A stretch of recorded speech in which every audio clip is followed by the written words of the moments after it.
once again, this year-long fantastic championship that tests the mettle of drivers from all different disciplines of racing. Any kind of car, any kind of track, anything goes. It's up to you what you make of it. This is the Majors Series International Division from the Silverstone Circuit in Northamptonshire in England, where we are doing the classic British Grand Prix in that most fantastic of vintage open wheelers, the Lotus 79. Fantastic ground effect machine with cornering speeds right up there with some of the fastest race cars of all time. My name is Reese Gardner here on V8's Online, and joining me in the commentary box, Jay Kennedy. Jay, I'm super excited. It's very foggy out there.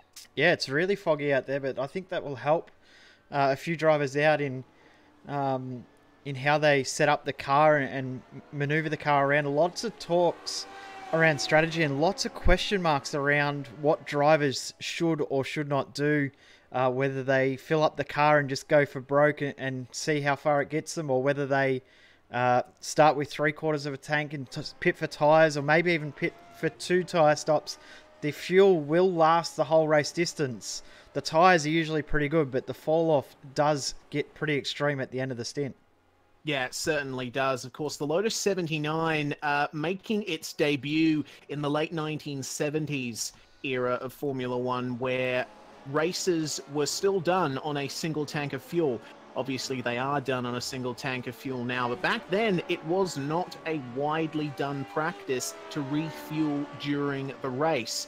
There was no rule for it. It was just the done thing. And so this car can definitely last the distance. As you said, though, Jay, the tyres are a different story. These tyres are, well, they use the same tyre model that other vehicles and iRacing use, but the nature of the car means that we may see some very extended running on these things. Those huge rear tyres, very vintage sort of design for a racing car. Big wings, small front tyres, huge rear tyres to put that power down nice and easily. And we are at, of course, the historic layout of the Silverstone circuit as it was before 2010, which means that we do have some very quick corners on our hands, particularly the flat-out sweeper at Abbey. Yeah, it's an incredible circuit. It's so sad that we don't have this layout now in the real Silverstone circuit. So to race an historic Silverstone or British Grand Prix just seems fitting with this car and this track to be the combination. And we heard a lot during the week from drivers throughout the series, and the one thing that was very, very consistent with every single driver was how fun this combination is to drive. It's a really forgotten car, a car that's really underutilized, and it's a car that you cannot drive without having a big smile on your face. Yeah, certainly. This car is the evolution of the car before it, the Lotus 78, which really introduced the idea of ground effect aerodynamics. So this is like the first iteration of the car that is basically a giant wing. That entire underbody of the car exists to create downforce, and so the faster you go through a corner, the faster you end up going, funnily enough. It's amazing how that works. Yeah, amazing indeed. But the point still stands. This car introduced the notion of downforce making those super, super high cornering speeds, and it is kind of counterintuitive, pushing harder through a corner to eventually go faster through it. But, of course, aerodynamics has evolved quite a bit since this car raced, but yeah, it's still a bucket of fun. Especially with those big rear tyres, you can hang the rear out quite nicely before the car breaks away from you. And through these high-speed corners at Silverstone, it's an absolute dream. Yeah, it's a fantastic combination, and we're going to see a lot of fun racing throughout the night. What is actually going to be the shortest race of the championship, other than the Knoxville Nationals, surprisingly, at 323 kilometres in length, distance-wise, it's quite a long race, but in time, we're looking at about a 95 to 100-minute race. So a fairly short race in comparison to what we've seen throughout this championship, and that potentially will mix up how the championship unfolds after this race.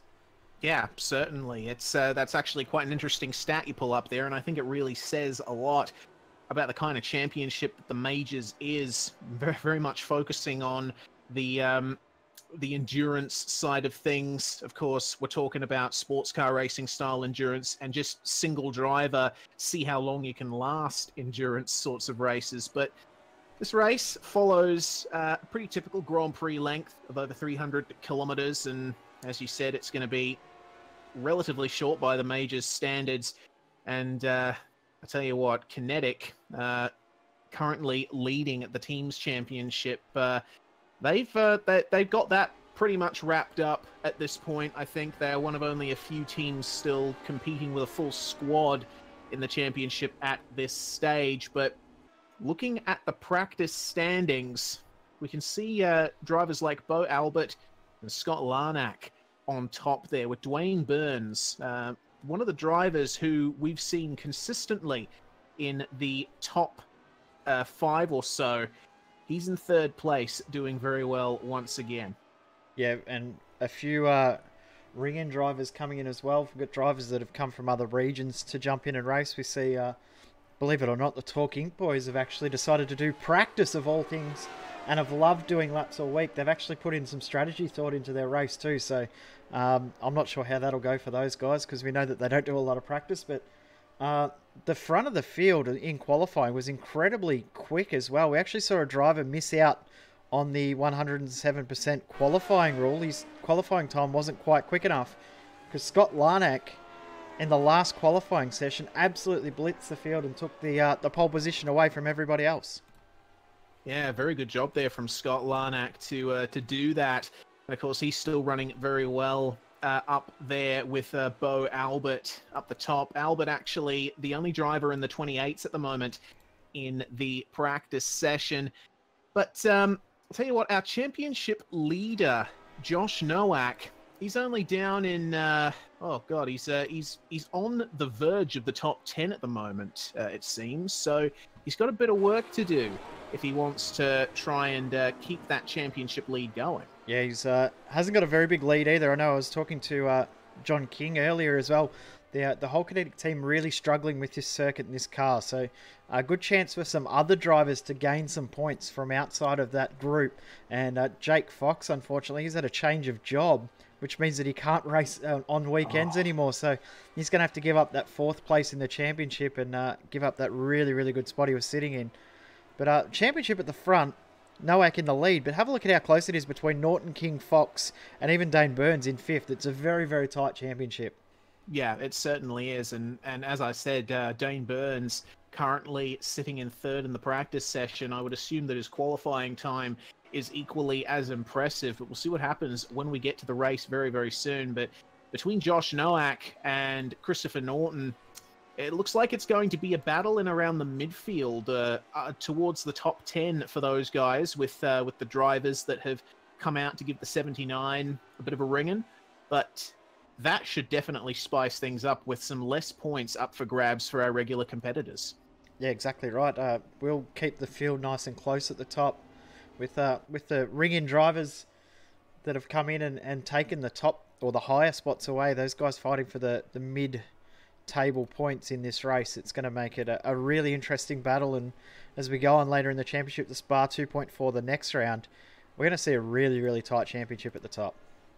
Yeah, we certainly are, but we're going to have to wait quite a while for that Spa 2.4 to kick off. What is going to be kicking off, though, is this classic British Grand Prix. 64 laps around the Silverstone Historic Grand Prix circuit. Drivers just finishing up their final laps, and we are switching over to the race session. I'm incredibly excited. We have no idea what's going to happen in terms of strategy, but it will certainly be one to remember. So, Scott Larnack has taken pole position for this one, with Mitch McLeod in 2nd place, Dane Burns in 3rd, with Bo Albert in 4th. Good showing from him. Josh Nowak qualifying in 5th place. A championship leader doing very well there. Ash Lear in 6th, Dean Mole 7th, Daniel Aitchison in 8th, Christopher Norton position 2 in the championship in 9th. Brett Loxton is going to round out the top 10 here, Jay. Yep, now we've got Joseph Carter, mate, another driver who's seen do pretty well throughout this championship in 11th. Udis Pedicles, I've got that completely wrong, in 12th. Puteklis. That will do. Bowen and Purnell next, then Robbie Northway, Boyd, Mack, McLeod, King, Clote, Leonhardt. We better get to the field because we're about to go green. That's just flown by. Yeah, it certainly has. And the drivers are away. Getting off to a really good start there. Those big, thick rear tyres putting the power down about 400 car upside horsepower. down. Oh, no. Matthew Clote in the background. Gotten off the starting grid. Wow. Matthew Clote in the background, just into the pit wall on the inside of the circuit. What's happened to him? And terrible start for Scott Larnack. What's happened to him at the start? He's dropped all the way back down the field. Yeah, goodness me, that is really not what you want to see. It just looks to me like Clote was going for a gap and unfortunately was caught up in an incident with, let's see, that was Adam McLeod who moved to the right. Real shame for them, but Scott Larnack, yeah, that is definitely not what you want to see. Larnack seems... First, he went off at turn 1. Yeah, just spun on his own in turn 1. Oh, that's a real shame. There's another car off with him there too. A few cars actually caught out at turn 1, but at the front, Burns has pulled away. Nowak's gone too. And Ash Lear has gone from 6th to 3rd in the first couple of corners. Wow, that's a fantastic run from those guys. Actually just noticed Scott Larnack had a second incident at the Beckett's S's, contact with another car, so he is well far back. But these battles up the front are certainly hotting up at the moment. Josh Nowak and Dwayne Burns fighting very hard at a very foggy Silverstone circuit. That classic British summer in full effect at the moment. So Dwayne Burns leads lap 1. Nowak not too far behind. Ash Lear really creeping up on these guys. They go through Cops for the second time. And talking to Ash before the race too, it's one to watch in this one. He's going to be a bit of a surprise packet and see what he can do as we see Christopher Norton and Daniel Atchison through into 5th position. Yeah, Norton just went off there at the first turn. Fortunately, the tarmac runoff was there. Wasn't so much of a luxury in the time that this car raced, but it's a good thing that it's there now so that drivers can continue on. Lear looks really, really racy at the moment. He might get a move done on Nowak in the next lap or two. Yeah, he certainly does. You know, Lear, as with, you know, quite a few of the talking guys, they're very good at just jumping into cars and just going for it. And Lear, right on the back of Nowak now. Nowak covers into Abbey, but they're coming up to Bridge now. It's very tempting to throw it up the inside there, but that's a very quick turn. Lear's next opportunity to make a pass is down here at Brooklands Corner, but he's too far back at the moment. Nowak, of course, he looks like he's very comfortable with just throwing that car into the slow corners. Lear, a little bit more comfortable in the higher speed sections, it seems. With Jonathan Ben off the circuit in the background. Not sure what's happened to his car, but it does look a little bit broken as well. We'll see if we can pick up a CPR replay and work out what happened to Jonathan Ben. And while you're doing that, Jay, I'm focusing on a battle further back from 8th place backwards. Shane Bowen and Robert Northway. Northway with a bit of front-end damage, it seems, which has really suffered, made his cornering speed suffer in turn 1. He actually went straight off. Yeah, the front of that car does not look overly healthy on Robert Northway's strange-looking IndyCar livery on a Lotus 79, but that's not a bad-looking livery. It was nice to see a few retro-style liveries out there for this round as well. Yeah, Trevor certainly. Mack looking yeah, Trevor Mack doing a good job there, up in 10th place. Actually started in 18th, so he's already made up quite a few positions. As they come through Club, on the historic layout, they bypass that heavy braking zone through Vale and into Club and just go straight through a nice left-right flick. And they continue that very high speed. Northway struggling, of course, this being one of the first Formula One cars to be incredibly sensitive to any kind of aerodynamic change. If you give this thing a little bit of a bump, it does not like it at all. But I tell you what, Northway is actually keeping up with Shane Bowen quite well here in this latter part of the lap, where aerodynamic grip doesn't really count as much. We'll see what happens here at Copse, though. They're going to go side by side on the run up to the first corner. Will Northway back out? No, he won't. He's going to go through on Bowen, and he's going to keep it on the circuit this time. Doing very well there at the moment. And Bo Albert actually going slow. Yes, I'm wondering if Bo Albert may have a slowdown penalty because he's slowed up in a strange spot. He's given up one spot. One driver to watch at the moment, Mitch McLeod, he did get a terrible start and dropped all the way back down the field. He's just punched out the fastest lap of the race. So we've got to watch out for him as he makes his way back forward. Yes, indeed. Mitch McLeod passing another Marlboro liveried car in Chris Purnell. I'm actually going to go back quickly and see what happened to McLeod, because he did start off very well. Well, he was on the front row with Larnack, so yeah, and he actually did the same thing that Larnack did, just a loss of grip mid-corner in turn one. Here comes Lear through on Nowak. Good move. Yeah, very good stuff there. And tell you what, coming into bridge on this layout of the circuit, it's an actual braking zone and passing opportunity in quite a few cars. On the layout of the Silverstone circuit that we know before the current one, bridge was preceded by a chicane at Abbey, which basically made it a non-corner. Lear, though, coming back, well, actually, sorry, Nowak coming back on Lear. My mistake. Quite a bit of aero push going on there through Copse, so not much of a chance of catching up. Dwayne Burns still leading, though. Starting to come under pressure from Lear, because Lear's closed that gap incredibly in the last couple of corners, and he's now starting to put some pressure on for the lead. Yeah, he certainly is, and this draft down the Hangar Straight is certainly going to do Lear a few favours. Have a look at the run he's got. He's even pulling out of the draft, and he's still got that run on Burns. Oh, almost going for a move around the outside at Stowe. It can be done. Might be a bit early in the race to attempt a move like that, though. Oh, Lear having a couple of internet issues, it seems, while meanwhile, Daniel Aitchison, have a look at how much he's caught up to these guys. That's actually very surprising. Yeah, Aitchison's looking like he's got a lot of pace in his car at the moment.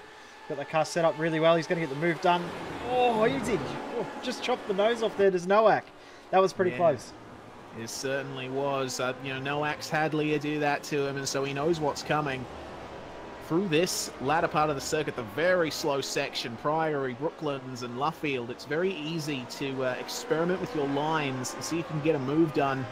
Getting that traction down out of Luffield corner and through Woodcote to end the lap. Looks like Nowak is able to hold off Aitchison for one more turn at least. Have a look at Lear, though. Really monstering the back of Dwayne Burns here, coming up into the S's. I get a feeling a move might be on very, very soon. Almost bumper to bumper.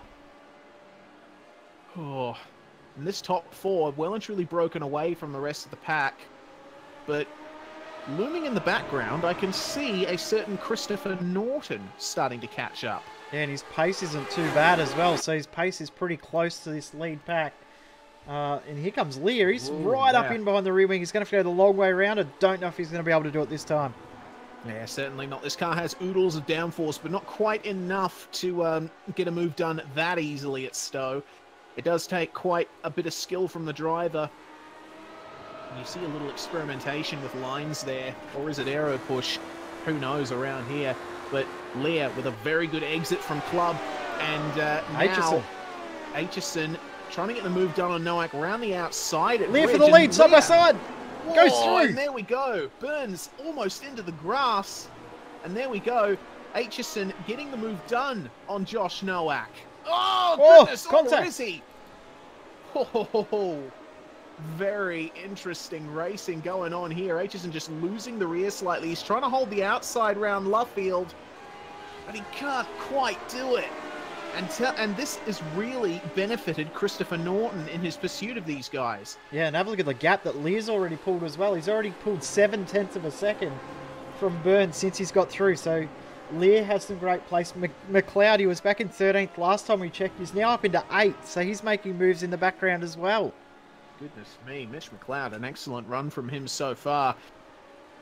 Makes you wonder what he could have done if he hadn't had his incident at turn 1. Probably would have been up the front battling with these guys.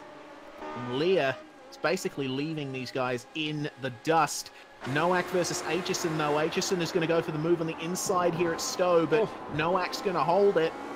Lock up from Aitchison too, because he saw Nowak move across and thought he had to get on the brakes a little bit more to make sure there wasn't contact, and almost slid up into Nowak. So this is good, tight, close racing. We're already 7 laps into this race. It's flying by. Yeah, you could see right there, Aitchison had a bit of superior mid-corner speed through club, and he's still in hot pursuit of Nowak. Coming through this last section, a little bit more of a run through bridge, but Nowak trying to go for the slow in, fast out method. It's working for him so far, but I don't know if he'll be able to hold on too long, because Aitchison, the pressure for him to make the pass is now really building. Norton right on the back of them. And Norton's the one that's really capitalising and taking advantage of this fight too. He's now well and truly in draft range, and draft does play a big factor in these cars. With the huge amount of horsepower these cars have, to get a little bit of broken air ahead of you is a big advantage. Mitch McLeod does another fastest lap of the race, though. You need to watch him come through. He's already now got another spot. Got 3 seconds to Cardamone. We got a spin up. We got spins. Daniel Stephen and Bo Albert at turn 1. Oh, they were going side by side down the front straight just then, Jay. I'm not quite sure what went on there. Just looks to me like Albert had more mid-corner speed. Wasn't quite prepared for Daniel Stevens to go as slow as he did at the apex. Unfortunately, I think Albert won't have much defense from that one. He's actually retired from the race as well, so that's a real shame for Bo. But Stevens is continuing on. Yeah, good to see Stevens continue on. Unfortunate for Bowie. I know that he wasn't happy with the setup that his car had. Only minutes before the race, he was still unsure about his setup and wasn't feeling overly comfortable and confident with it. So he won't be happy. Bowen off the circuit as well. Aitchison and Nowak, they're still battling through the final sector. Side by side almost through bridge, and Nowak struggling to put the power down here. Sorry to interrupt you there, Jay, but I just flicked back to them. And goodness me, this is looking really good here. The battle for 3rd place, final spot on the podium. They may still have a pit stop for tyres coming up. So this will be interesting. Go for the move at Cops now is Aitchison, and he's going to do it. What a move. Yeah, brilliant stuff. You don't usually see passes done too much at Cops. Oh, Nowak trying to come at him through the S's, but just does not have the space that he needs to get the move done. So Aitchison now up into 3rd place, and we'll see what he can do versus Burns. Actually set a faster time than Burns on that lap, that last lap. Just behind. Only by a few... Race, sorry, I'm just going to interrupt, because have a look at the pace of McLeod. Have a look at the last lap difference. Oh, wow. 2.5 seconds quicker than Cardamone was Mitchell McLeod last lap. McLeod is on a charge. I've got a feeling that McLeod is going to have to pit for fuel. He's gone with the smaller fuel tank, or the smaller fuel load. He's going to pit for fuel and tyres come later in the race.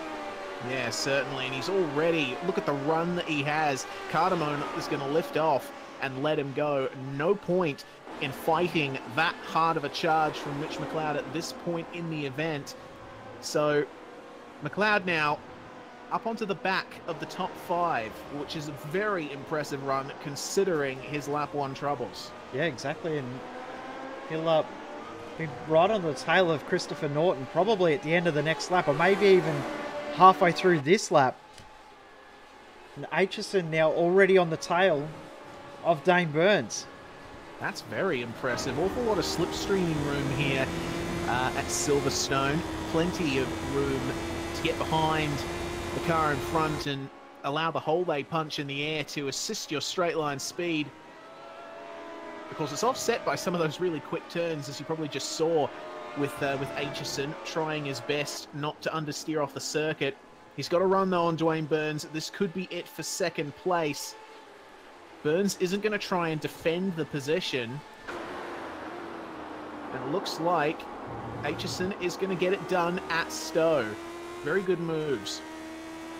Yeah, Aitchison's been very, very smart in how he's made these moves as well. He hasn't forced it at the wrong time. He hasn't gone through when there's a 50-50 position. He's just waited for the right moment and gone and done it. But have a look at McLeod. He's already fighting now in amongst this pack of Nowak and Norton.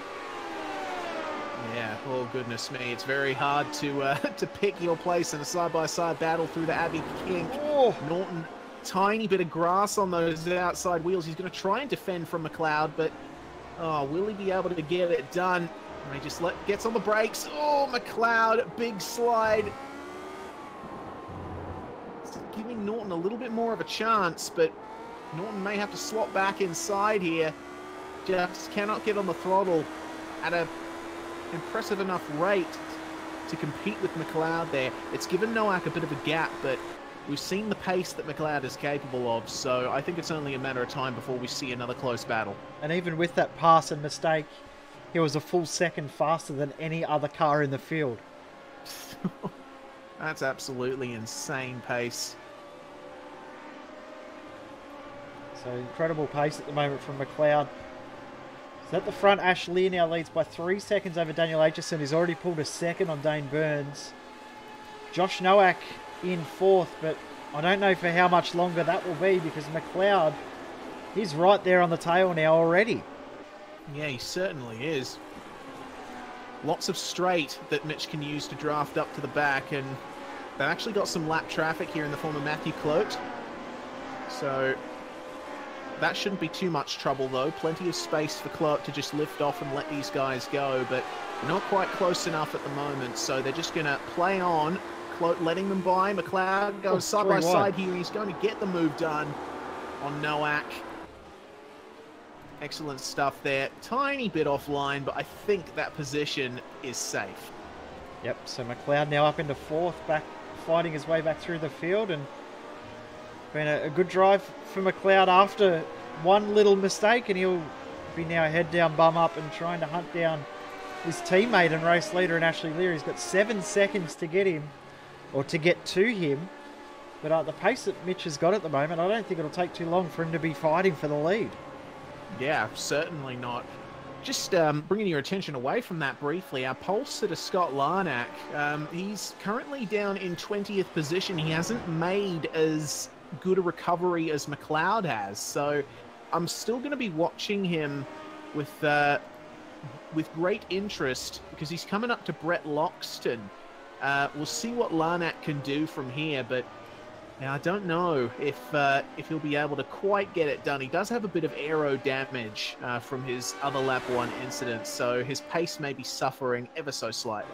Yeah, he also has made a pit stop as well, so that is one reason as well why he's back in the field a little bit. I think he may have been doing similar to Mitch, starting with half or 3/4 of a tank of fuel. When he pit for tyres, he'll fill the tank up.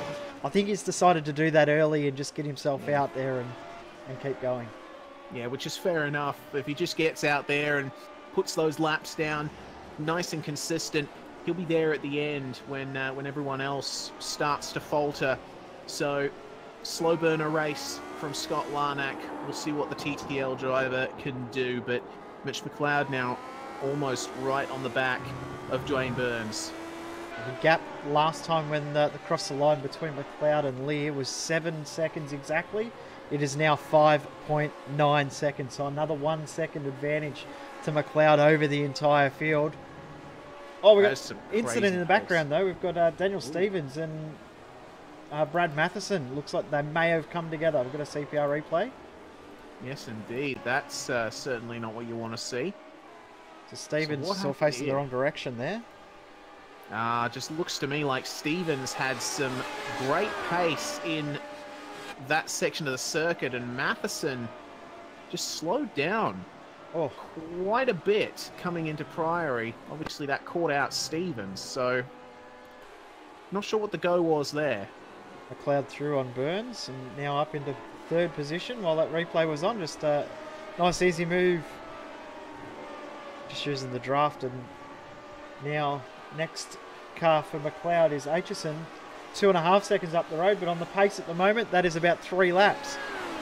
Yeah, certainly a very good run once again, but Aitchison actually quite impressive there in second place. He's managing to keep Leah honest, I think, at this stage. Leah, of course, doing some fantastic laps, but Aitchison matching him in some cases, beating his lap times. So I think Aitchison at this stage, he's still well in contention for a high position at the end of this race. Yeah, still I agree. early days though. We'll see what happens. Here comes a battle back in the field.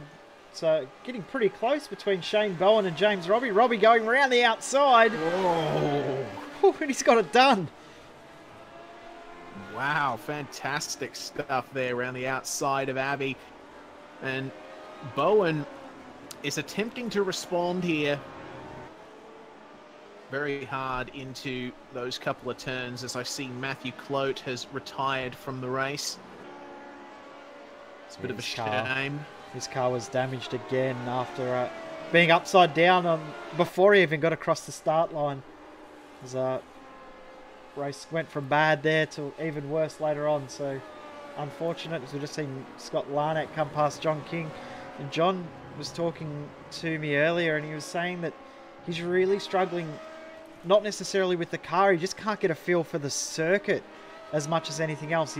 He always seems to struggle at Silverstone, and bundle that in with a tough car. He's not having a great day out there. He's just going to try and get as many points as he can. But at the moment, he's struggling back in 18th position. Well, it's a sensible drive from John King, I think, so far. Just get out there, try and get as many points as he can.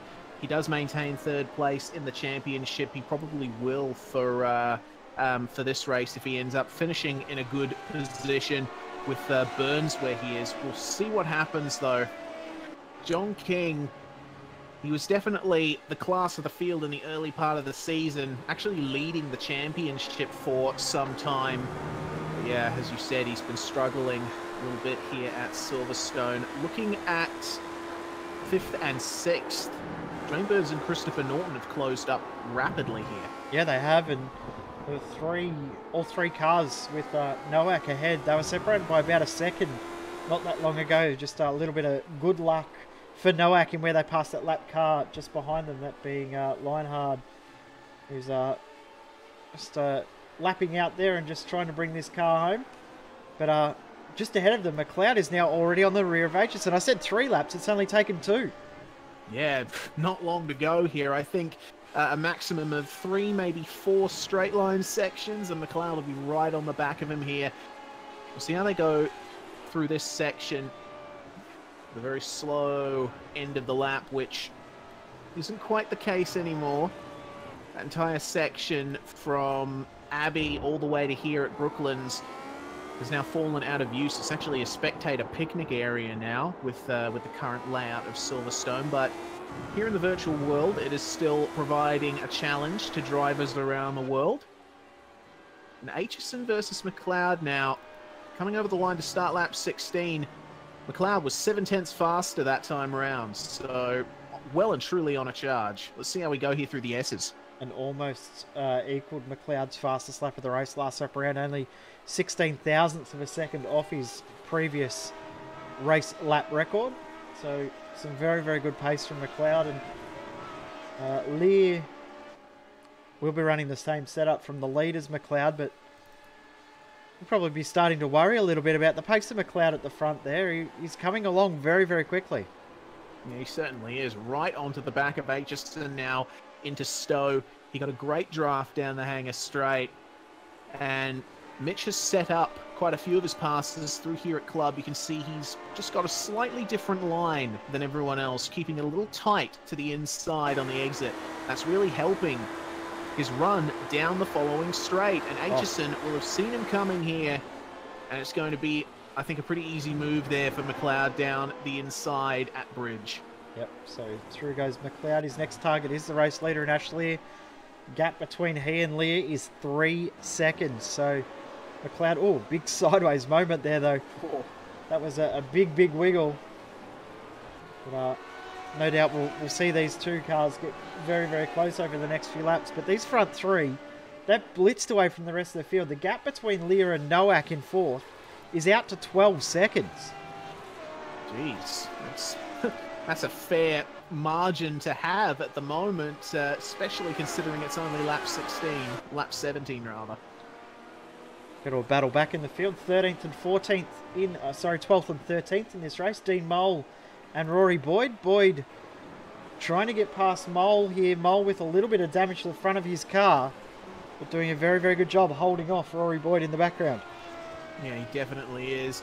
Dean Mole, one of the internationals in the field from the state of Indiana. We've got a few internationals in this race. Of course, this international division of the majors is largely for drivers in the AusNZ, Oceania, Asia region. Whoa, Dean Mole getting a bit loose over the curb. You can tell he's having fun despite it being very early in the morning for him in the United States.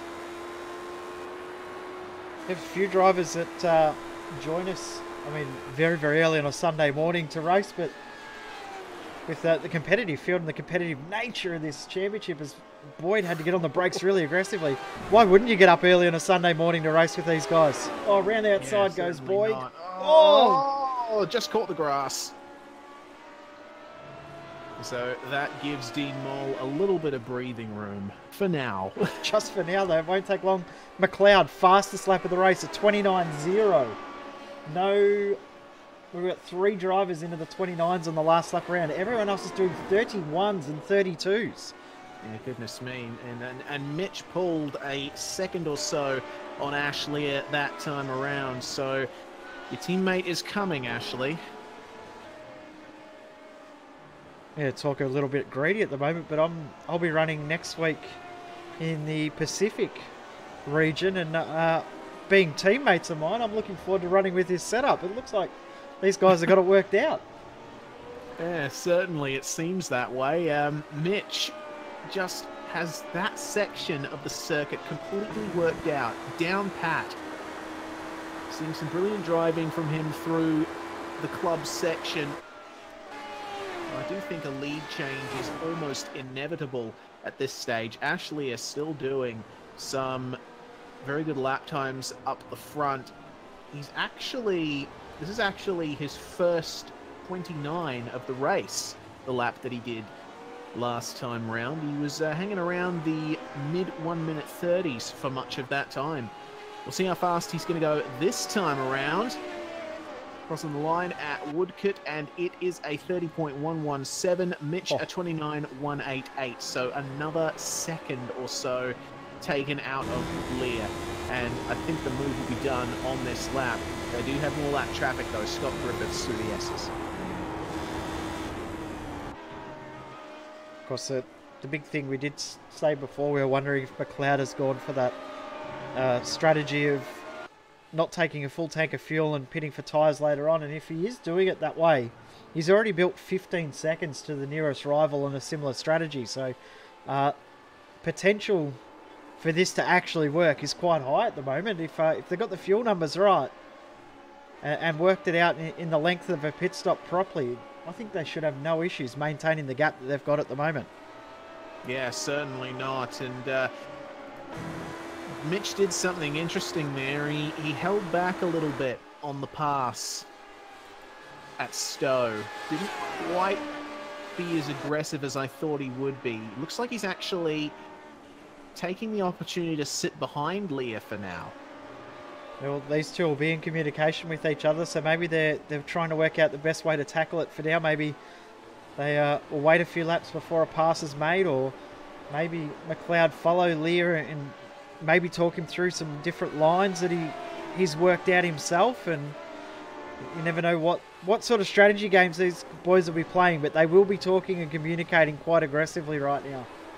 Yeah, for sure. And McLeod lifting off once again, coming into Cox. So looks like he's very comfortable behind Ashley for now, with that talking 1-2 at the lead of this race. Going to go back to the battle between Mole and Rory Boyd, because they were side by side under the bridge, and Mole just chopped the nose off of Rory Boyd at the last second. Yeah, goodness me. And Boyd going a bit too hard into Brooklyn's corner, running a little bit wide. So these guys are fighting absolutely tooth and nail right now. Mole does not want to give that 12th place up. No, Despite not at the all. fact that he does have a bit of damage on the front of his car. Rory Boyd's looking quite clean compared to Mole. Yeah, I think Mole will be holding out as long as possible before pitting to get the spare car and go again. Getting her back to the lead because there is a little bit of fighting between teammates going on at the front. Yeah, there is. McLeod hanging back a little bit still from Lear, but I think you can tell there is a bit of pressure going on here. Mitch has demonstrated well and truly that he is the faster of the two. They've actually come up on the battle for 20th and 21st. It's Oliver Searles and Jonathan Ben battling here, and they're going side by side in front of the two talking teammates.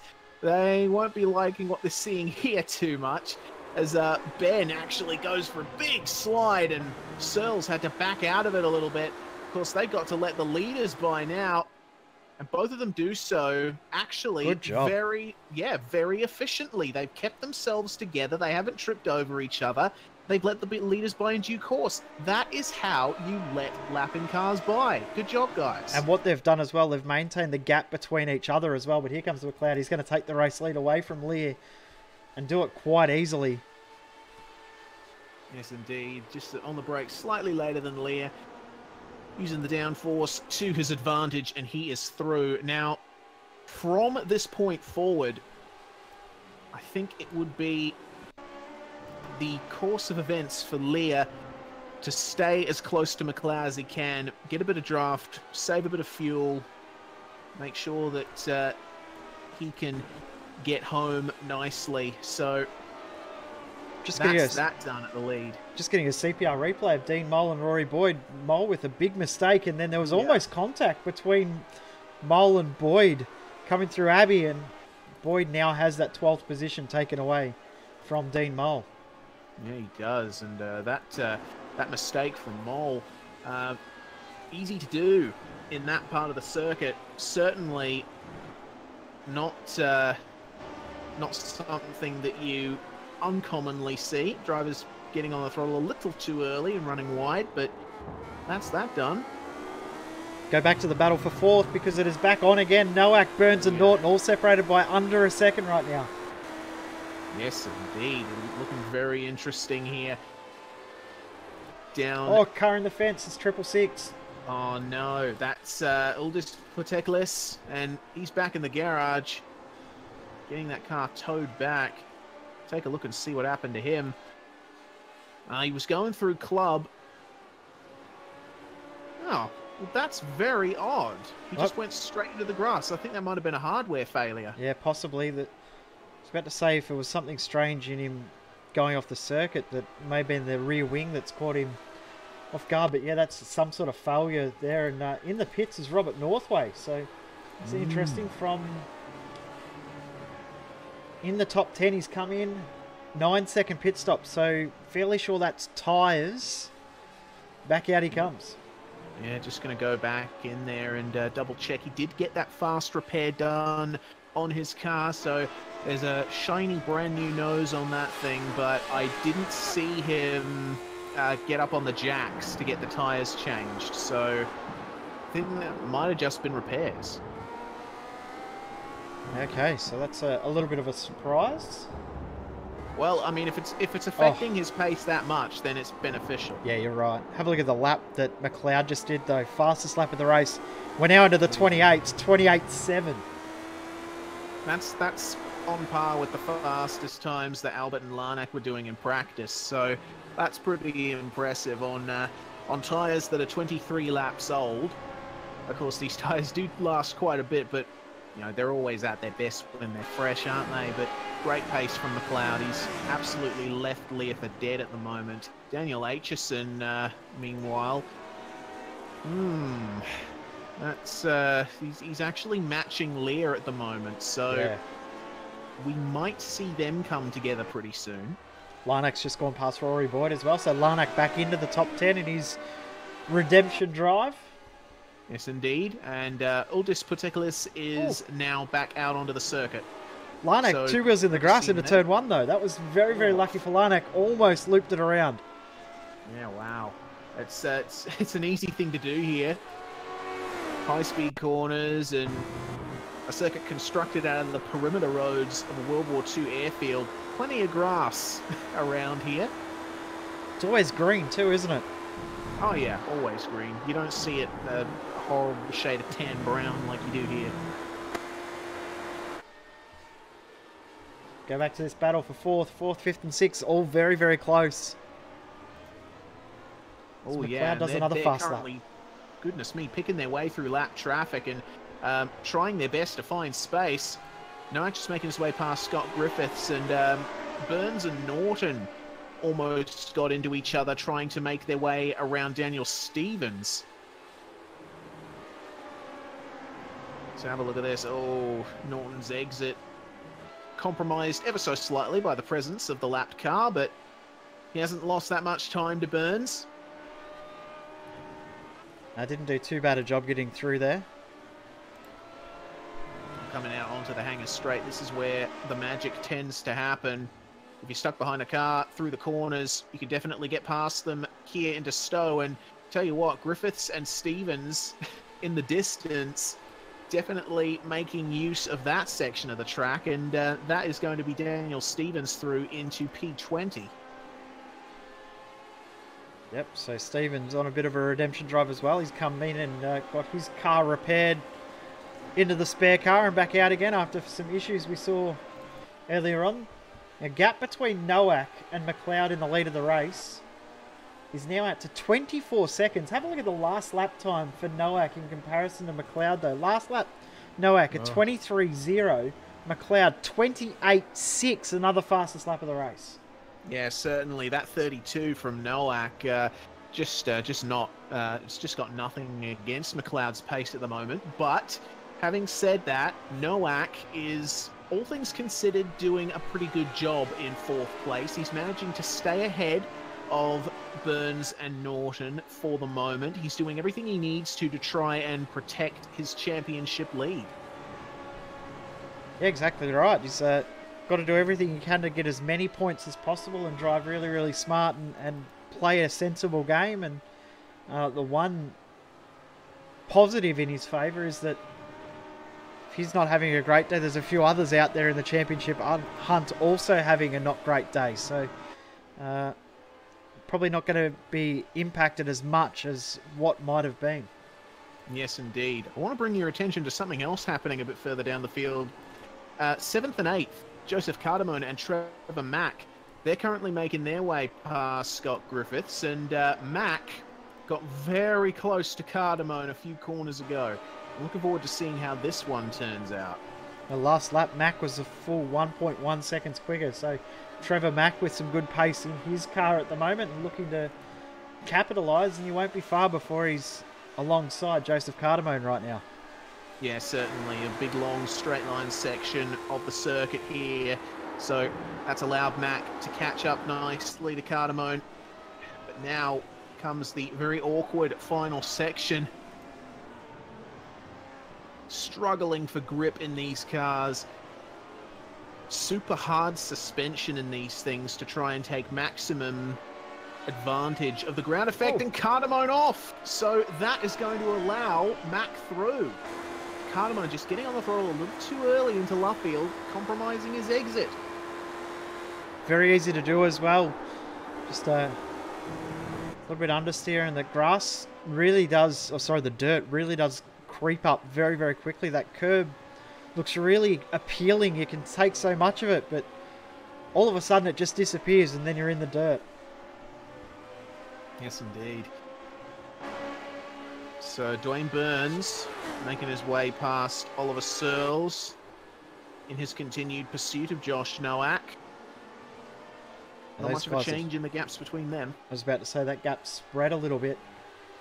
Just McLeod also has put out another fastest lap of the race. The gap between he and Nowak now, 28 seconds. He's gained another 4 seconds on the last 2 laps.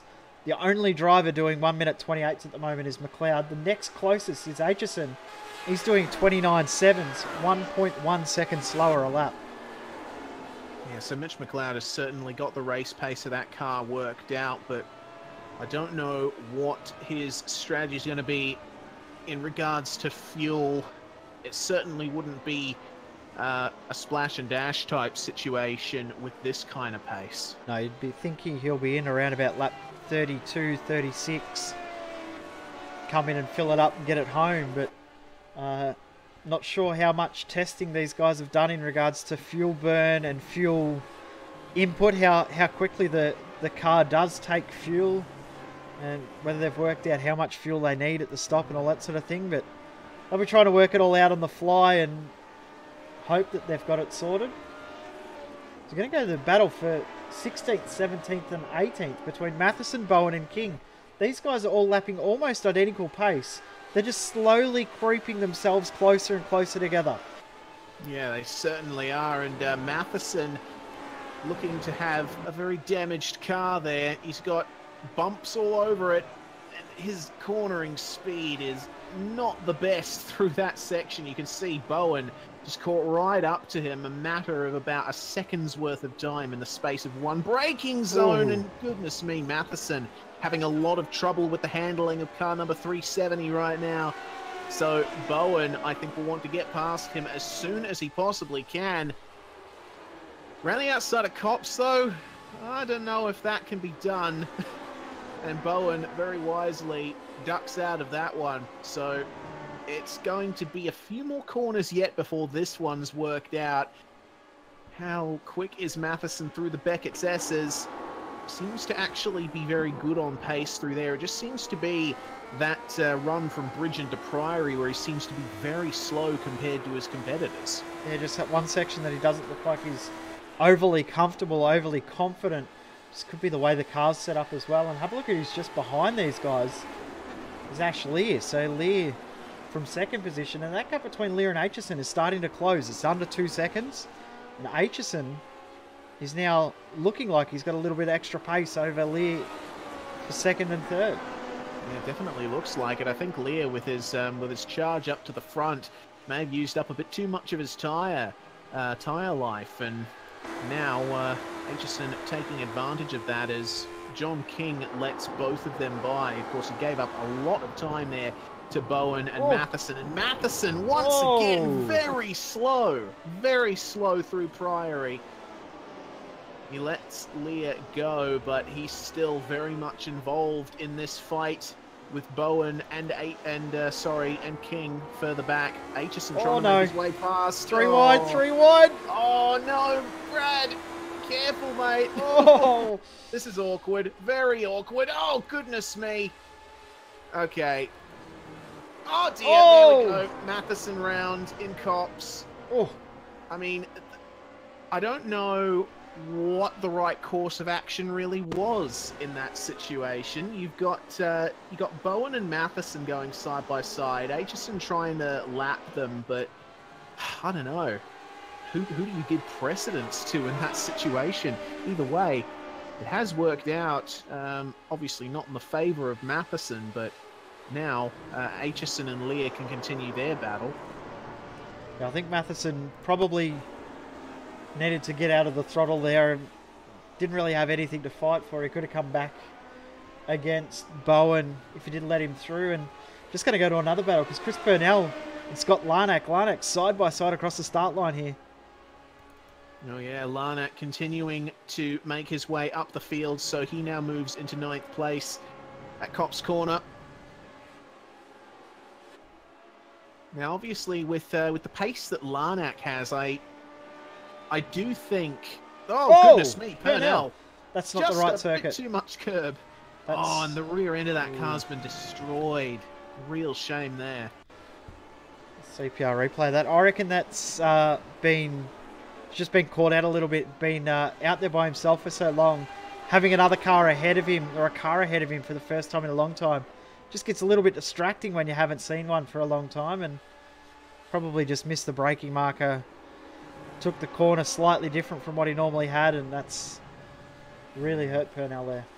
Yeah, that and potential aero instability behind behind a car as well. And Purnell, he's still circulating there, but his car is not in good shape. It's actually going slightly sideways, and he's lost it there on the grass as a battling pack of cars has come through. Aitchison in the pits. Oh, that's interesting. So fuel and tyres potentially. Away he goes. 14-second stop. Also in the pits is Brad Matheson. He's just coming up behind. So will we see McLeod and Lear come in the next few laps? We're almost at the halfway point. Yeah, we certainly are. This race has gone by much quicker than I thought it would, Jay. Already nearly at the halfway point, and it only feels like 10 minutes have gone by. It feels like we only said green flag a couple of minutes ago. We were going through the start grid, and we're already up to finish lap number 30. We said that this was the quickest race or the shortest race of the season. Even I've been caught out, even though I knew that. Yeah, certainly. I think you just get used to races being of a certain length, and when you see something like this, it's like, oh wait, it's done. Going to Robert Northway and Brett Loxton. They've got very, very close at the moment. Northway didn't pit that long ago to get his car repaired, and Loxton trying to recover back through the field after a good starting position, a good qualifying. These guys are getting pretty close. Yeah, they certainly are. Brett Loxton in that KRF Motorsports car. He looked a bit out of shape through the S's. Car didn't have quite as much bite on turn-in as I think he would have liked. So, looks like he's losing ground to Northway here, but they're very close in terms of lap time if their last times are anything to go by. Can't wait to see how this one eventuates. It was a 31.798 from Northway on the last lap, actually a second slower than what he had been running before. So from Northway's perspective, I get the feeling he might have actually made a pass or had an incident somewhere. Yeah, I think you're right. I think that we've missed something to mean that this battle has come together. Yes. I just think we've missed a moment before that. Yeah. And not far behind these guys, McLeod are coming up to lap them as well. So need to keep Northway had... Yes, we do. Sorry, Northway actually had an incident with a lapped car a couple of laps ago, which that explains his lack of pace over those last couple of laps. Well, something just happened to Chris Purnell as well. I've just seen him tow back to the pits after that rear damage, so not sure if that car's rear end handling or lack of handling has caught him out. Oh, you know what? He actually got that thing repaired. So he just come out of the pits, but in his first lap out of the pits, he lost it at Stowe.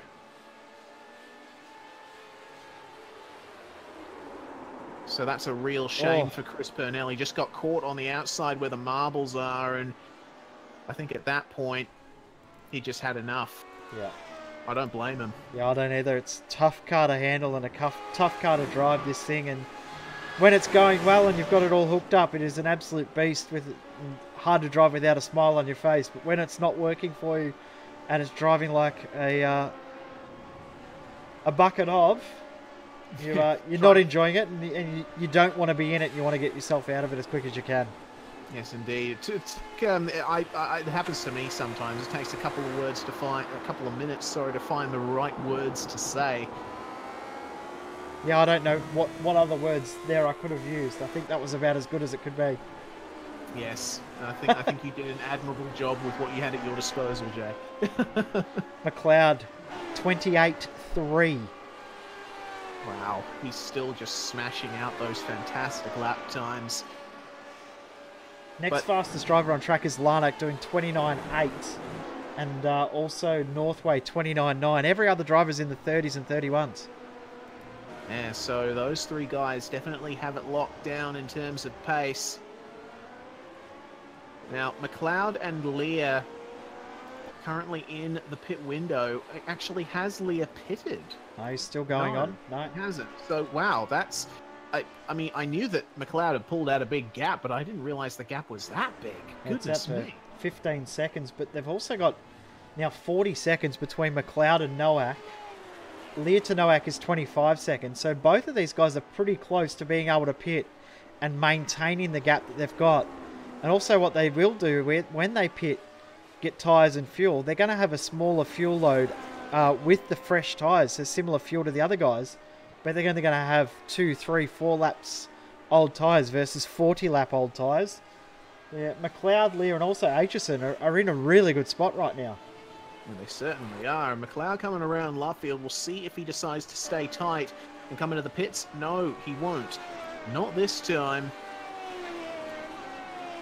But he is in the window to pit and get home with the light fuel load that he presumably has. I think he's just trying to eke out as much as he can from this tank so that he'll have a lighter one in his latter stint.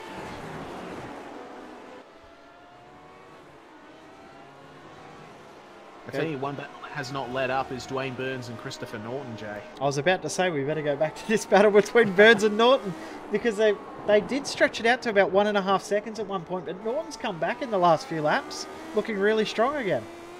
Yeah, he has, and I don't know if that damage on Burns' front wing was there the last time we looked at him, but it does seem like Burns is struggling a little bit with the front end of that machine.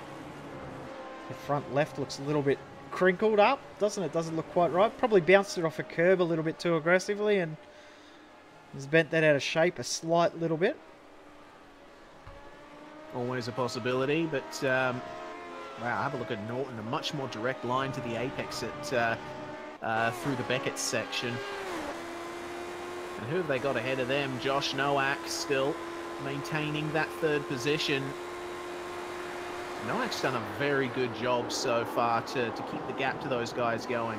He's probably just stretched it out enough so that he's out of the draft range and then could just control his race from there. He knows that the way it is at the moment. He's not fighting with Lear and McLeod. McLeod in the pits though. Here we go. Oh, yep, there we go. Finally, he is in, and we'll see if Lear follows him in too. Nope, Lear stays out, so we might see him in the next few laps. So Mitch McLeod, the great experiment. He goes up on the jacks. This is a fuel and tyres stop. Actually, the first car that I've observed pitting that has taken tyres so far. So McLeod will have a lovely fresh car. 14-second stop, and he's going to hold on to the effective race lead. Nowak just coming in across the start line now. McLeod already back out onto the circuit. So what a job from McLeod. Race is well and truly his to lose now. Yeah, certainly is. Strategy master call there from McLeod. Never thought I'd hear that word said.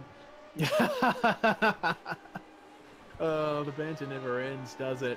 But we'll see towards the end of the race what McLeod can do versus the guys who have decided to stay out. I do know that I still have my eye on Scott Larnack to see how far up he can finish. It is a pity about Larnack.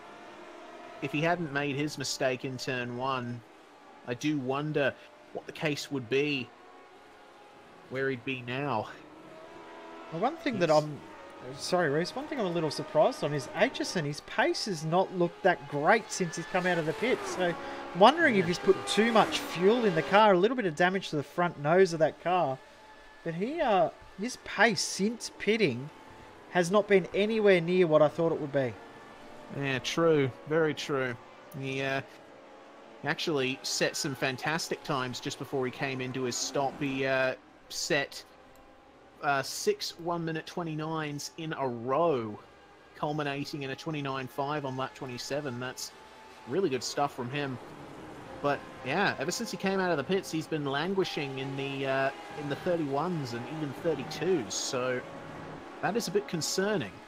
It is. Ash Lear is in the pits, and he's going to come out behind that battle pack we've been watching. So he's behind Nowak, behind Burns, behind Norton, and also behind Trevor Mack. So Lear rejoins in 6th position. But Lear to Nowak is around about 8 seconds. So not a huge gap that Lear has to get back in front of these guys, but he's going to have to use those new tyres to his advantage and try and get these passes done. Won't be easy to do late in the race. No, certainly not. That's actually, hold up. hold up a minute. I'm re-watching Lear's pit stop. He didn't take tyres. Okay, interesting. So, experimentation going on all over the place in the Talking Garage. Lear seeing if the tyres can last. Mitch McLeod just going all out in terms of pace. One thing the guys from Torque were talking about before the race was they were not comfortable with the grip in the tyres in the first 3 or 4 laps of a stint. So maybe Lear's thinking about not stressing for those first few laps, just going back out there with the old tyres.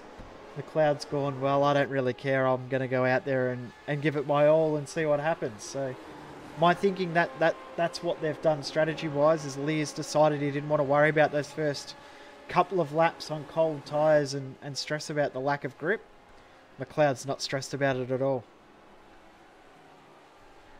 Well, certainly it seems to have worked out for the better in McLeod's case. So we'll see what he can do. Trevor Mack in the pits as well. Yes, indeed. So he's taken tyres as well, is Trevor Mack. So we'll see what that ends up doing for his race. He might be wanting to get a bit of a leg up in terms of outright grip versus Norton and Burns, who still remain pretty close together. Nowak still maintaining quite a gap. Actually got Dean Mole separating Nowak and Burns. Mole's still in position 16. Another battle still going on is Shane Bowen versus John King. We saw King give up a fair bit of time to let the leaders through earlier. He's closed back up to Bowen again.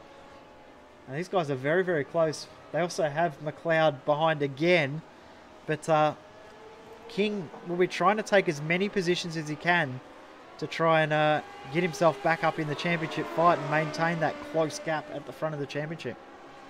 Yes, indeed. And you can see King already trying to get as much slipstream out of McLeod as he possibly can before he speeds off into the distance. Any advantage that he can get versus Shane Bowen, he will certainly take.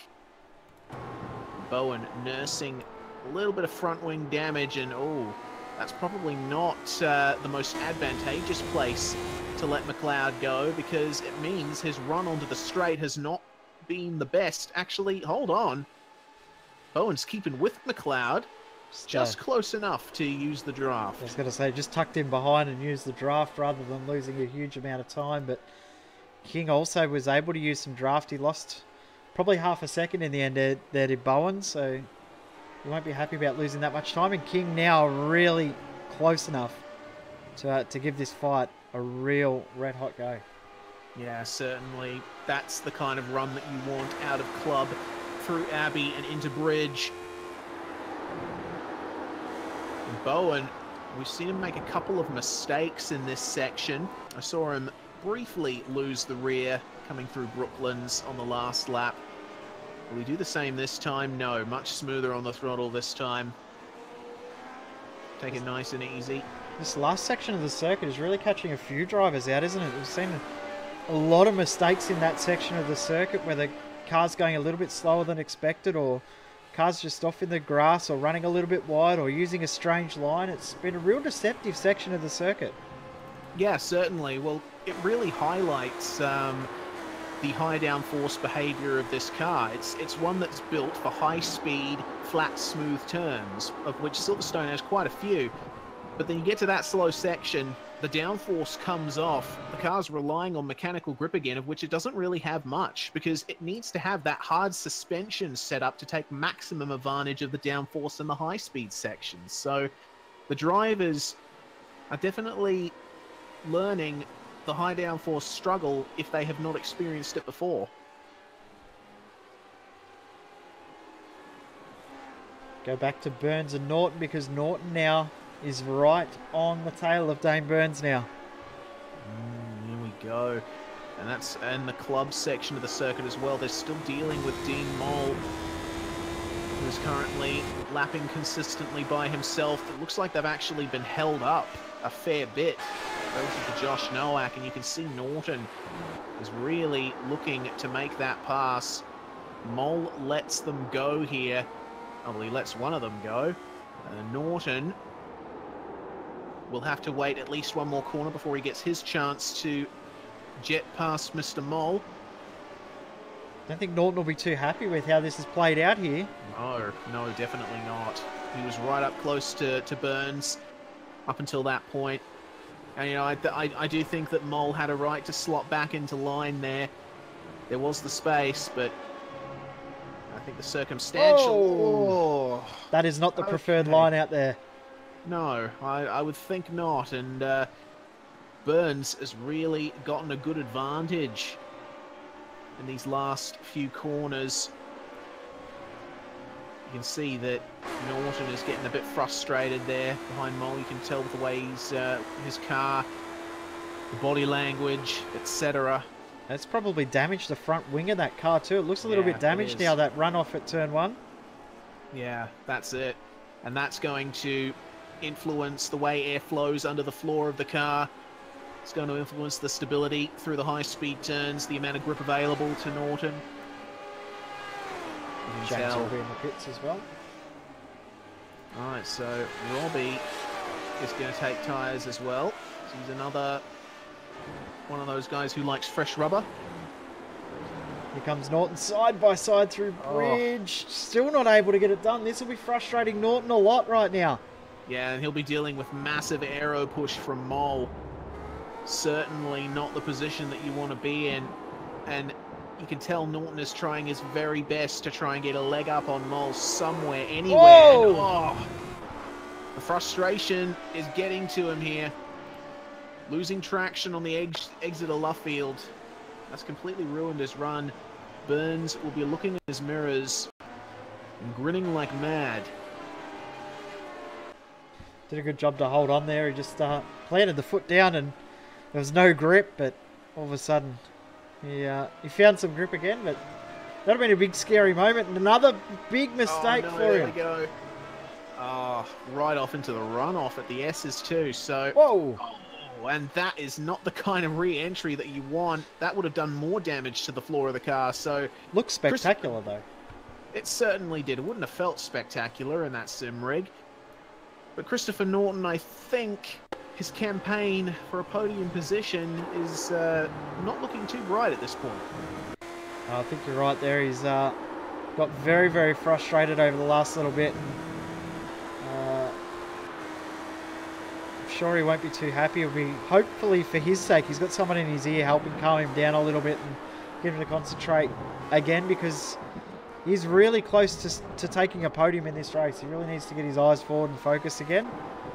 He's been able to close up once to the back of Dane Burns. Will he be able to do it again? We'll find out.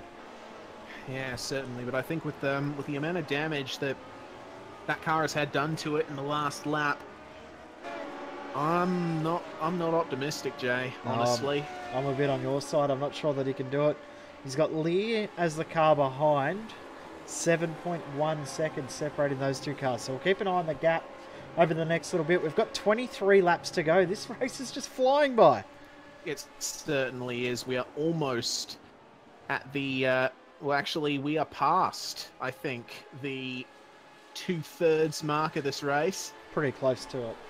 Yeah, pretty close. And Mitch McLeod is quite a ways ahead of Josh Nowak, who still maintains second. I tell you what, if you want a consistent drive, I think look no further than Nowak and Burns. They've done a fantastic job to just pick their position and stay there as long as possible. Yeah, exactly right. They've done a great job running their own race. Just done a different strategy to what the lead car has done, but they've just done their own thing and done a really good job of it, just maintaining their position. If cars on a different strategy behind, they haven't fought too hard. They've made sure they've kept their car clean, and Nowak's car probably looks the straightest and cleanest out of the entire field. Yeah, certainly does. He's done a fantastic job in this event. I think if he finishes this way, it will be a well-deserved maintaining of his championship lead. Now, earlier we were watching a battle between Shane Bell and John King. Well, now there's a third car in this battle because Dean Mole is in this too. Yes, indeed. And Christopher Norton's still behind them looking to try and make his way past, as he does have a right to be let past as a lapping car, but these guys, that won't be #1 priority for them, letting Norton by. Certainly going to be #1 priority to try and not trip over each other at this point. You can see King got a very good run through the S's, and now all of these cars will have each other's draft. Have a look at King's run on Bowen, pulling out of the draft, I think, a little early. He's going to stay there. Oh, goodness me, Mole going in a little too hard, I think. Big lockup for King under brakes too. Just couldn't quite get the car stopped, and then had to put his foot on the brake to ensure he didn't run into the back of Bowen, lock the rears. And it would have been heart-in-mouth moment stuff. Have a look at that in the background. Norton, massive moment. Yes, indeed. He ran a little too wide through the runoff area. Once again, catching the grass and the bottom of his car. Oh, 666 around again. Oh, yeah. That is a real shame. Once again for Puteklis. Actually looks like that was caused by car contact. Yeah, so that was Bradley Matheson. Yeah. Yeah, Matheson putting a pass on him, and I think Matheson turned in just a little too late. Oh.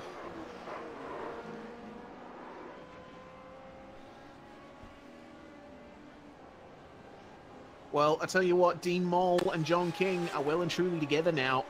Bowen looking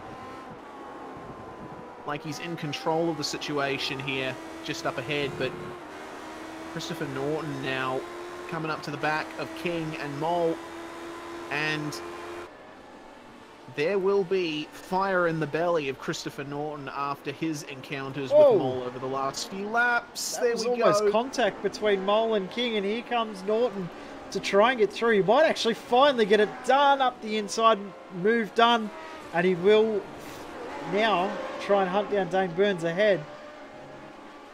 But he's got 4.5 seconds to gain. Yeah, it's quite a large amount of time to make up, especially we've only got 20 laps to go in this race.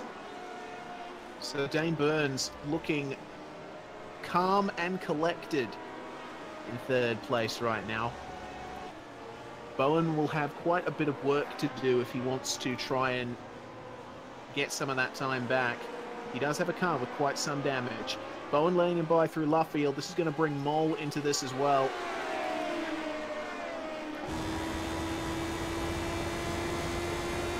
So Mole's actually had really good pace in the last few laps too, so I wouldn't be surprised if he gets a move done and a little bit of a mistake from Bowen. This is going to be done a lot quicker than we thought.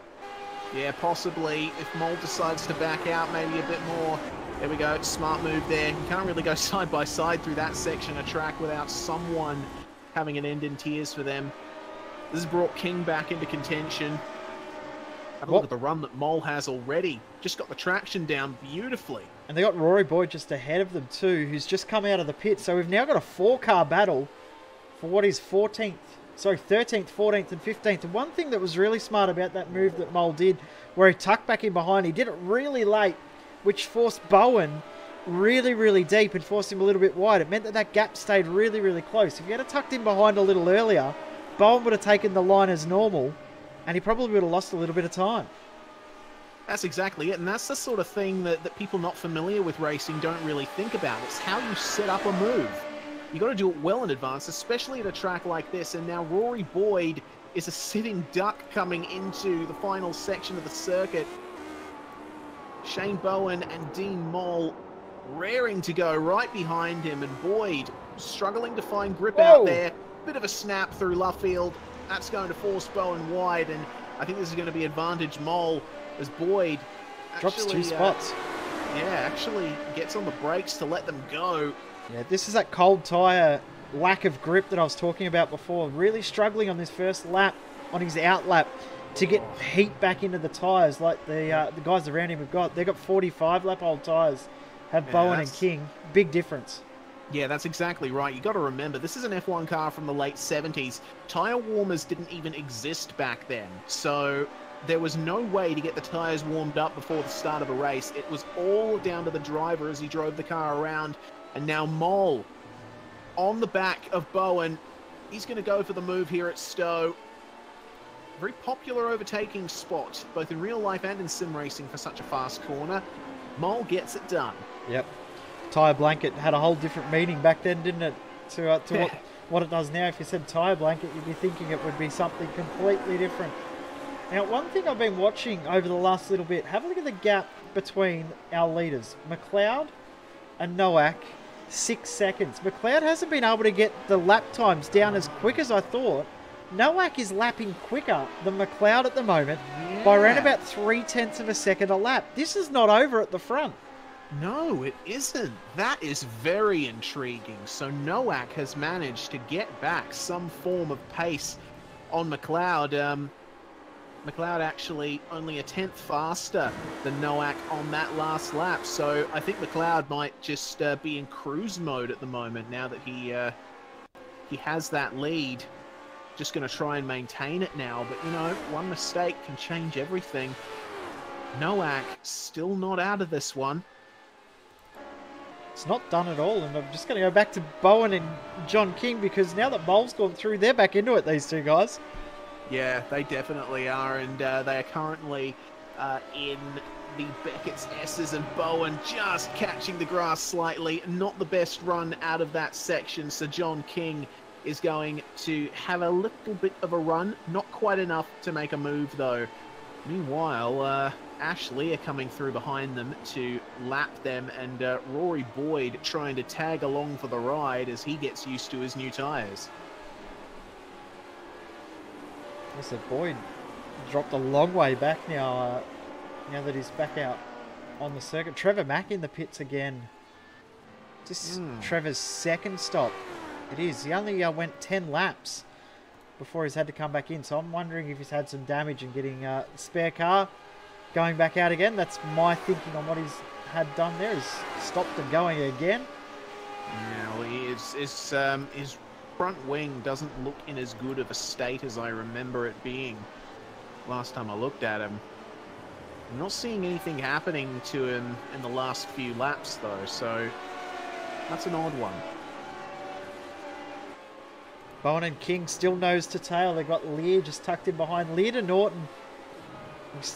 Last checked it was 7 seconds. It's now down under 6 to 5.5 seconds. So Norton is losing ground to Lear. So 4th and 5th will be on in the next little bit. But the lead is definitely not settled as well because Nowak is matching McLeod for pace. McLeod! Goodness me!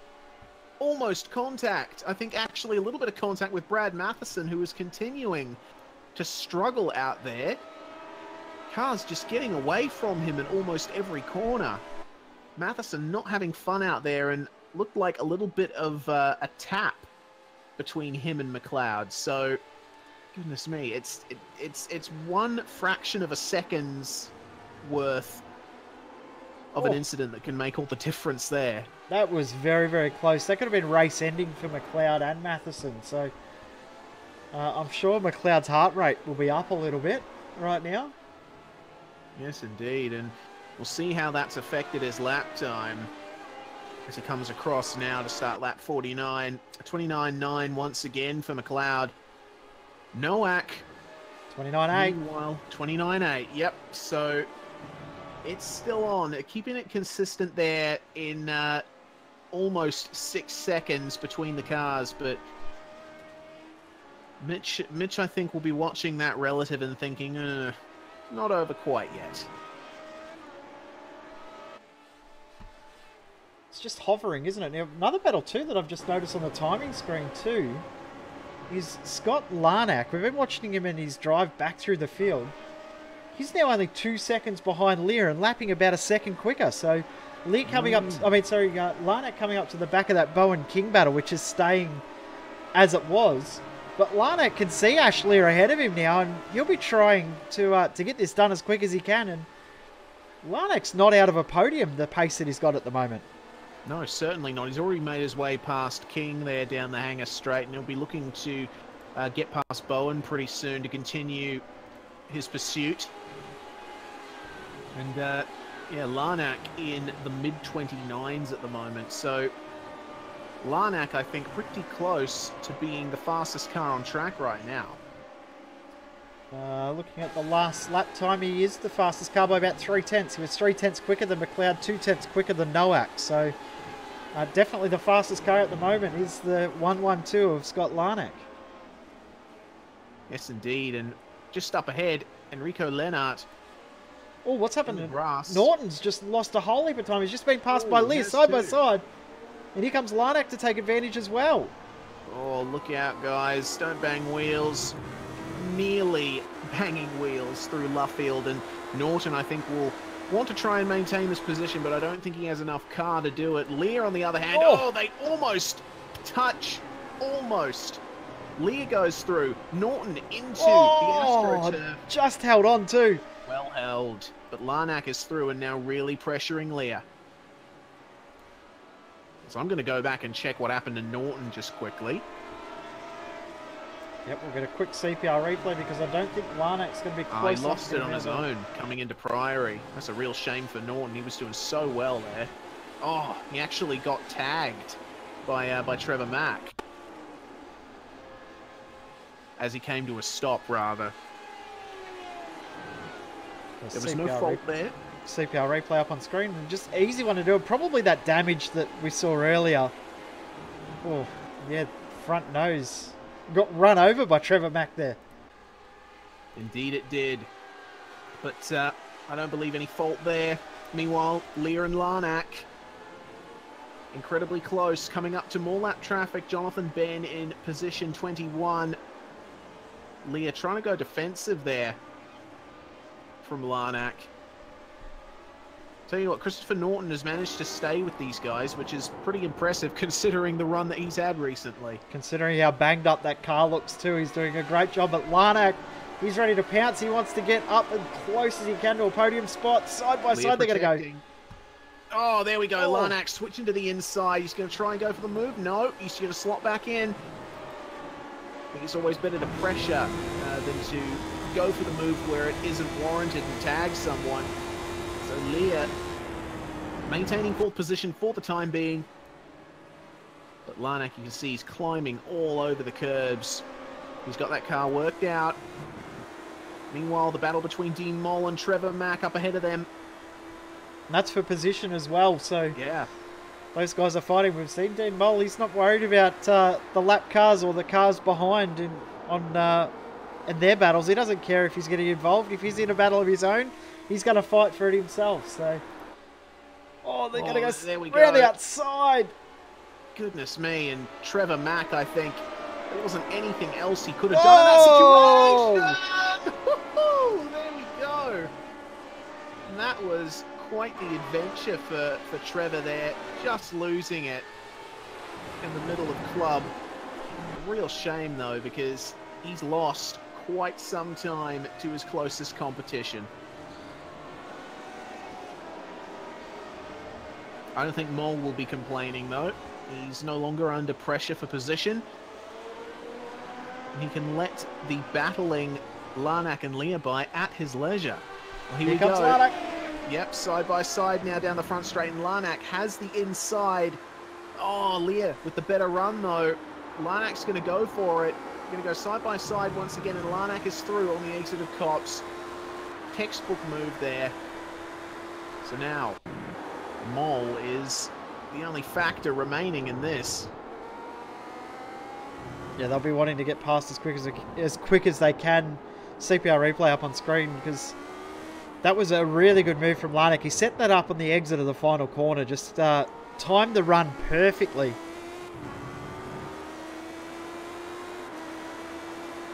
And there we go. Moll lets Larnack through, and looks like Lear is going to get the same treatment.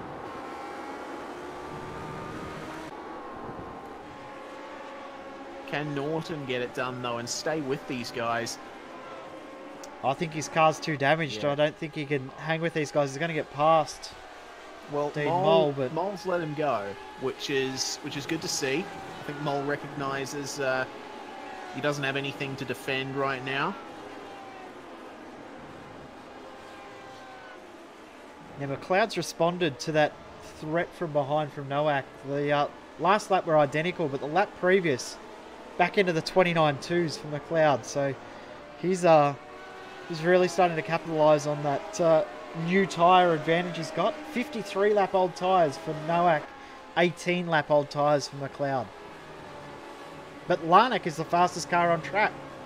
Yeah, so Larnack well and truly on a mission to try and finish on the podium for this one.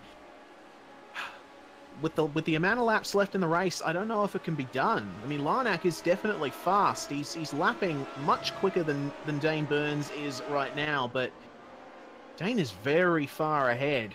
12 seconds. Could you make up 12 seconds in 10 laps? Well, 12 laps to go, 11 and a half laps to go. 12 seconds would mean that he needs to gain just over a second to get there with 1 lap to go. Yeah, well, right now he's got 7/10. Yeah, not quite enough. But we're seeing how quickly this race can change and how quickly one minor mistake can change how this race plays. In saying that, Burns and Nowak, as we said before, they've been the two cars that have really driven a nice, controlled, clean race. So if a mistake was going to happen, those two cars would be the two that you would think it would be unlikely to happen to. Yeah, of course. Did that make sense? It sounded funny when it came out then. I'm sure we all understood what you meant, man. It's all good. I'm glad you did. we get the spirit of what you're saying. So Josh Nowak still lapping nice and consistently there. He's been hitting those high 29s, lovely set of lap times since. Hey Reese, guess what? Battle's got really close again. Shane Bowen and John King, they're nose to tail once more. Oh, there we go. These guys just can't seem to get rid of each other, can they? King looks like he's quite happy, just tucked in behind and maybe learning some things, maybe comfortable with how the car's behaving tucked in behind. Maybe it's suiting the setup to be tucked in behind another car. We've seen that certain cars do react. We do know that certain cars react differently when they're tucked under the rear wing of another car. The fact that they have got their car set up in such a way that it is happy to do so, because it does look like King is quite comfortable and confident tucked in behind. That could be all it is. It's just the way that they've got the car set up. It suits the behaviour of his car. Yeah, most likely. That's entirely possible. Well, you can see King looking very comfortable through the club section. He's actually got an all-right run through here. Shane Bowen has no one ahead of him to draft, so King is just happy to sit behind there and try and gain as much as he can. Not the best line through Priory, though. Three corners like Brooklands and Luffield, it does look like Bowen has a bit of an edge over King, just able to keep it online a little more consistently. Yep. So just doesn't look as comfortable in certain areas, but in other areas it looks really, really good. And you can close the gap. He just hasn't got anything to get past as King at the moment. They're lapping pretty much identical lap times. Oh, and say that big mistake for King. Ooh. Just held on. Massive, massive oversteer, which is unusual. The way that, the way that we would normally see cars like this behave is they will get more oversteer as the tyres start to wear and the grip goes down. But the way the fuel load goes off in these cars, you tend to see Bowen around. So King's finally gone through. You tend to see cars understeer a lot more when the tyre load comes out of these cars. Yeah, well, I get the feeling that King might have just pinched the brakes on the rear a little too much.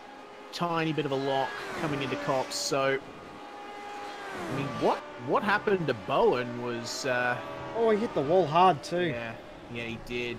And it all started when he just got a little unstable over the curb. The car fishtailed, and there was no way that he could keep it under control over those bumps. So, God, that is a real shame. Bowen was doing fantastic. He was doing a great job holding off King. He held him off for probably 40 laps they were fighting for, but a battle that is starting to close up is Dane Burns versus Scott Larnack. We said it was 12 seconds. It is now 6 seconds. The lap previous, Burns did a 1:32. That lap there, a 1:30.5. Larnack, a 1:28.5. 2 seconds quicker. We said that he needed a second a lap. Larnack's responded incredibly. Yes, indeed. Fantastic from Larnack there. Actually looks like Burns was involved over the last few laps with James Robbie, who I think believes he has a bit of pace over Burns. Obviously, can't just pass him and battle with him because he's a lap down on the leaders. So weird situation there, but Burns, I think his car is starting to give up.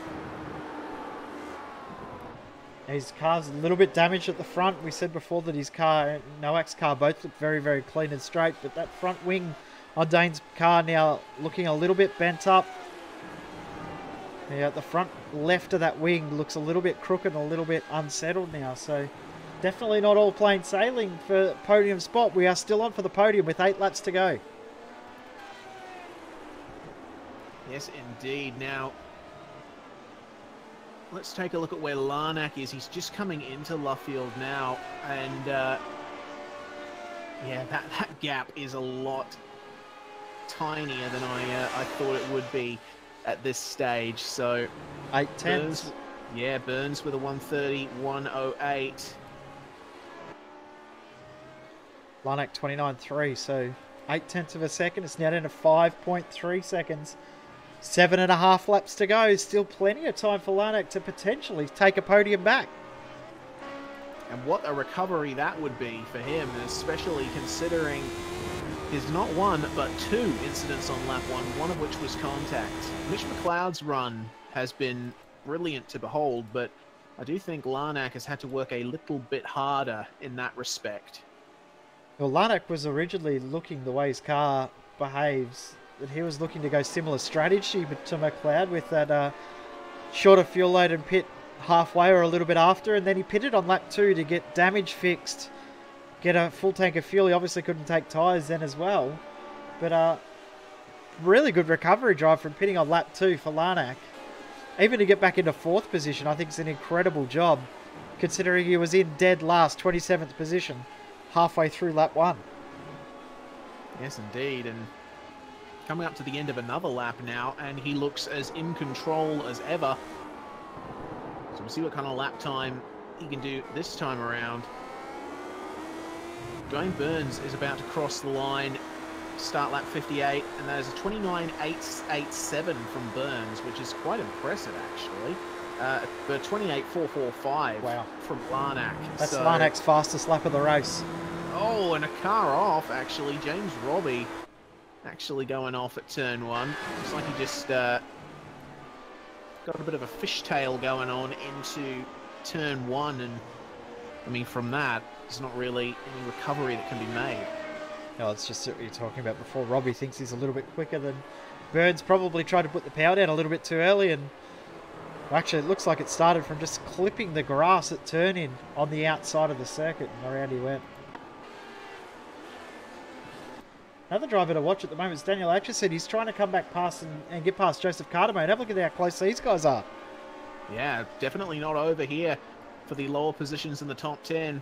Cardamone on a pretty good run. Started in 11th, currently maintaining 7th. And who they got in front of them? That's John King. Well, it definitely looks like Atchison has the edge. Actually gained half a second on the last lap, so he's got that car down nicely. And what kind of run is he going to get down this section of the circuit, past where the F1 start line used to be? Oh, look at that run! Oh, wow. What a fantastic run! And you can see Cardamone saw him coming. Going for that late apex at Priory. Oh, a little bit wide through Luffield. He's going to have to come back, do the late apex, but does he have enough car? Oh, you can see Atchison with the big launch out of Luffield. He just was not able to take advantage of it. Yeah, Cardamone, it actually sounded like he missed a gear. I couldn't quite shift or had to get out of the throttle because he was really, really slow in changing gears, and that really compromised Atchison. He had to get out of the throttle to avoid contact. So, these guys are going to fight for the next 6 laps here. They certainly are, and on the subject of the shifter, So another way this car differs from modern F1 cars, it has an H-pattern manual gearbox. You can shift clutchless if you wish. That is possible with the dog box that these cars use, synchro mesh, but it's certainly possible to miss gears when you're trying your best to hold your own in a battle, and that's what Cardamone is doing right now. And to any people who know car technology terms, if I referred to dog boxes and synchromesh gearboxes in entirely the wrong way, I sincerely apologize. It's been a long time since I looked into any of that stuff. Gap for third and fourth now, 2 seconds. Burns a 130 flat, 128.7 for Larnack. We've got 5 laps to go and the gap is 2 seconds. He's going 10 seconds in 7 laps. Well, I mean, we doubted he was going to do it, and then he went and did it. What more can be said? Someone must be in his ear saying, the guys in the commentary box don't think he can do it. Better show him up. I'm glad that that he has, because the pace that he's had is really, really good. He's actually the fastest car on track at the moment. McLeod has done enough to thwart off the threat from Noack behind. He's got the gap out to 12 seconds. Robert Northway, big spin, sorry Jay, just in front of the Burns and Larnack battle. Looked like he just lost the rear over the bumps into Stowe. Yeah, Northway's car doesn't look overly healthy as well. It looks a little bit bent up, the rear wing's a little bit crooked, and that'll be really affecting that car as well. The rear grip will be severely compromised with how that rear wing looks, and to just come back onto the circuit around he went. So he had 2 separate moments there and a good recovery with that 360 spin to keep going again. Yes, indeed. And he managed to do it without involving Burns or Larnack in it too, which is really good to see. Brad Matheson retiring from the race as Dwayne Burns and Scott Larnack come across the line again. That's another 9/10. Yep, good laps now, down to 1.2 seconds. This is draft range too now, so Larnack is well and truly in this fight now. The battle for the last podium spot is not settled. No, for sure it isn't. And at the rate Larnack's catching, I think he could get it done. But how hard will Burns defend? How much will Larnack have left when he gets there as well? Yeah, so he might absolutely burn up these tyres and have nothing left in them when he gets there. He's going to have probably 3 laps to do it when he does get there. So it's going to be a worthwhile show to watch at the end of this one. I'm looking forward to it. Yep, for sure. Meanwhile, actually, battle for 7th and 8th. Cardamone v. Aitchison. Aitchison, why aren't you getting in the draft, Daniel? He just moved back in. My only thinking with that is he slightly short on fuel? We did see him come in and take fuel. So is Aitchison slightly short on fuel and having to tuck in behind and draft to save a dash of fuel? That could be the only thing as to why he wouldn't have pulled out and try and make a move there. Well, that's the thing. Like, my initial statement was to do with the fact that he wasn't in the draft of Cardamone down the straight. Yeah, well, true. Then, yeah, so very surprising what he's doing here. I'm not sure. He knows better than us, though. That's it, you know, and it's another racecraft deal as they go by. Who's that? Rory Boyd. One thing that you want to do more towards the end of a race is try and save a pass, I think, for the last possible moment if you can help it, because it's less time for your opponent to try and come back at you. Might be what Aitchison is doing here. That's a very, very good possibility. Oh, Burns. He ran a little bit wide through Stowe. A little bit too wide. Larnack continuing to catch up. And it's odd, isn't it? It is, 100%. Oh, have a look at Larnack's run out of club. That's magnificent. Going to go side by side through bridge because he'll tuck him behind and then pull back out again. Burns defending, though. Yes, indeed. Just gets back online. Tell you what, Larnack, with those direct lines, getting nice and late on the brakes. He's looking confident. Both of them just sliding their cars a little bit. This is one of those cars that that likes a little bit of sliding to generate the maximum grip from those rear tires. 2 more laps to go. Here we go, and Larnack still majorly pressuring Burns, coming through Copse for the second last time.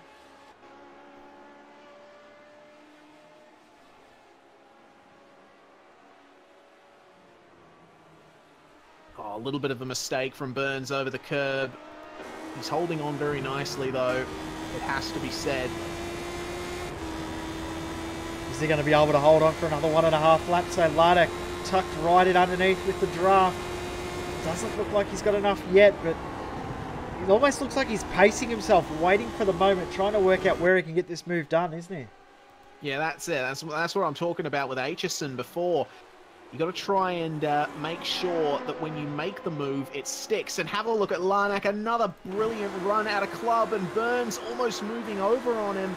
But they're going to go side by side here throughout the... Oh, careful. Barely enough room between them through that flat-out kink.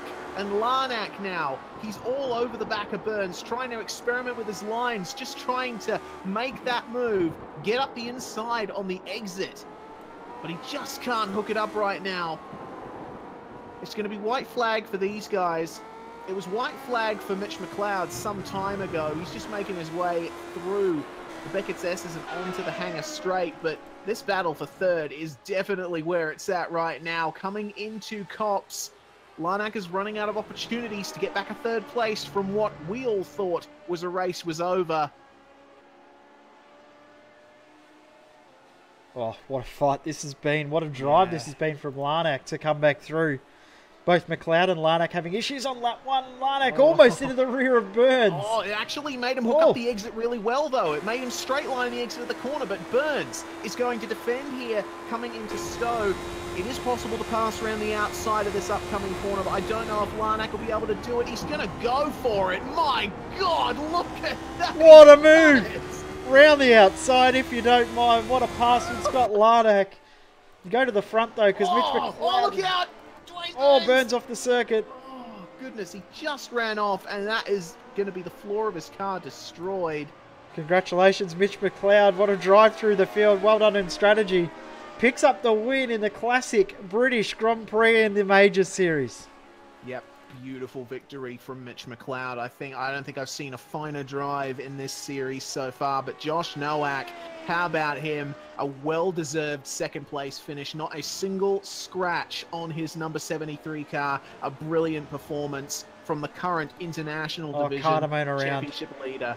Oh, Cardamone. And so that's going to give 7th place to Daniel Aitchison.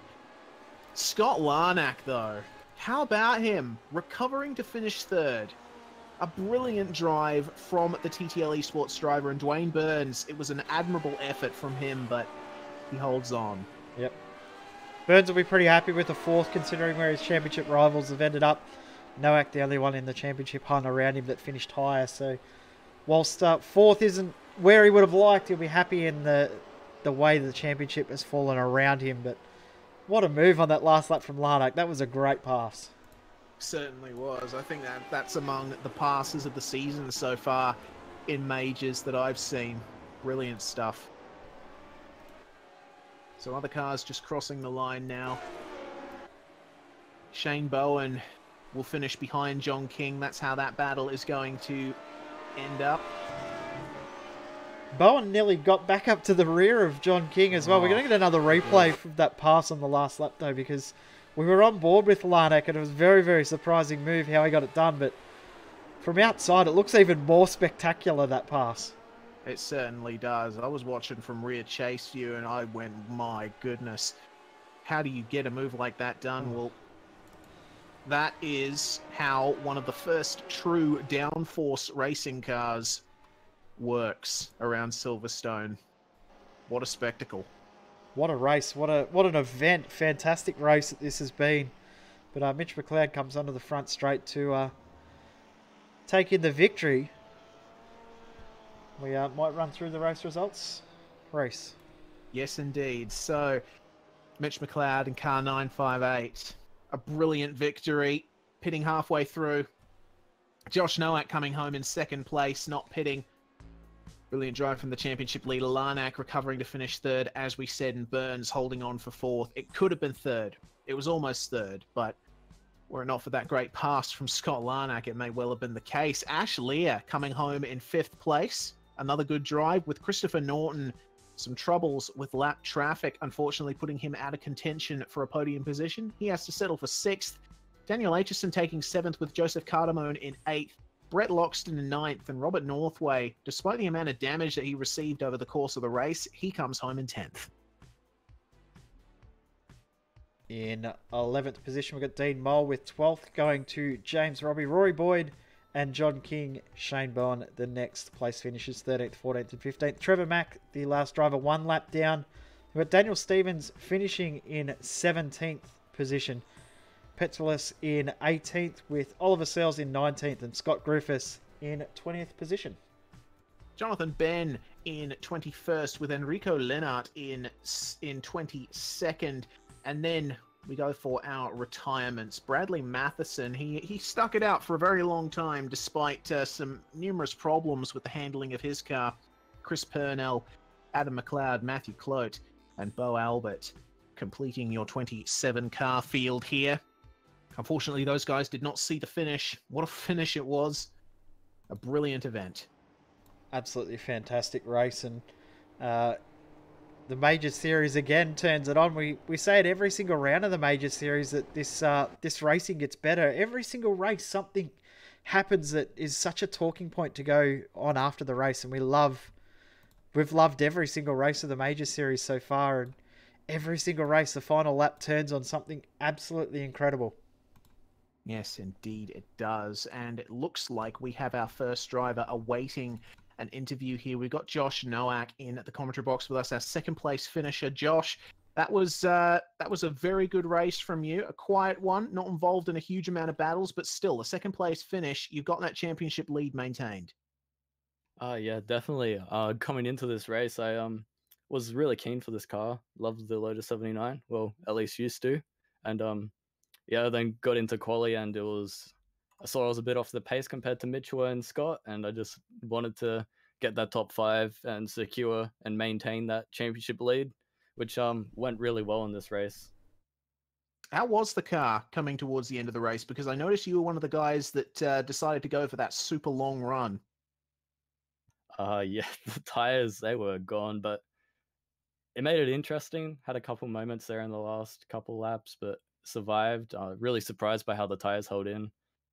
And well done to Mitchell and even Scott. I saw his lap times; they were just insane.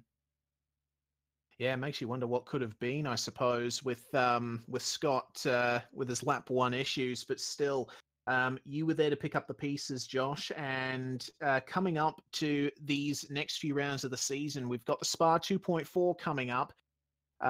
Another big shift, I suppose, in terms of the driving required from you. Yeah, definitely. I expect a lot of the guys, like a lot of the GT3 drivers. I think Scott will do well there again. Probably Bo Albert, and might even have a couple ring-ins like Ross jump in for this race. So it will definitely be a bit tougher to be competitive here. But again, I think I'll just be looking for a top 5 finish and maintaining the championship lead still. Well, certainly looks like a good likelihood of that. Josh, before we let you go, who would you like to thank? I'd like to thank Kinetic. They've done really well. We haven't had the pace this week with the setups, but the guys did a great job. Good job to Mitchell and Scott.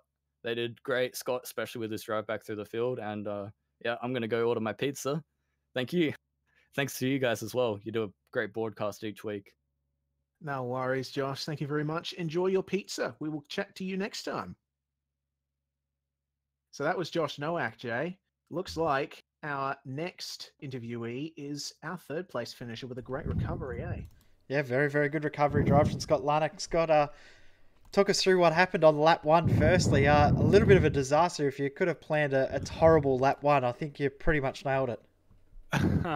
Yes. Yeah, pretty much caught out on that. I wasn't expecting it to be so slippery, and around she went. So 2 separate incidents on lap 1 as well, and then obviously you came in to get damage fixed on lap 2. But the drive from there was incredible. Explain how the car felt and what the strategy was from that incident. Yeah, obviously I wasn't planning to fill to the end. I was going to do a one-stopper. I think I was going to do about half race distance with a new set of tyres. But, yeah, I just thought I'll just go all out and come in the pits, filled it right up, and you just had to do qualifying laps, really.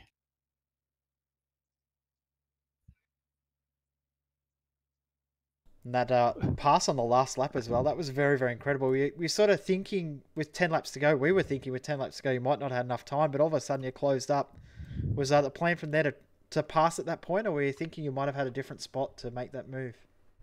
I had a good run out of, what do you call it, down the straight, and I knew if I sort of kept my car in the middle, he would have been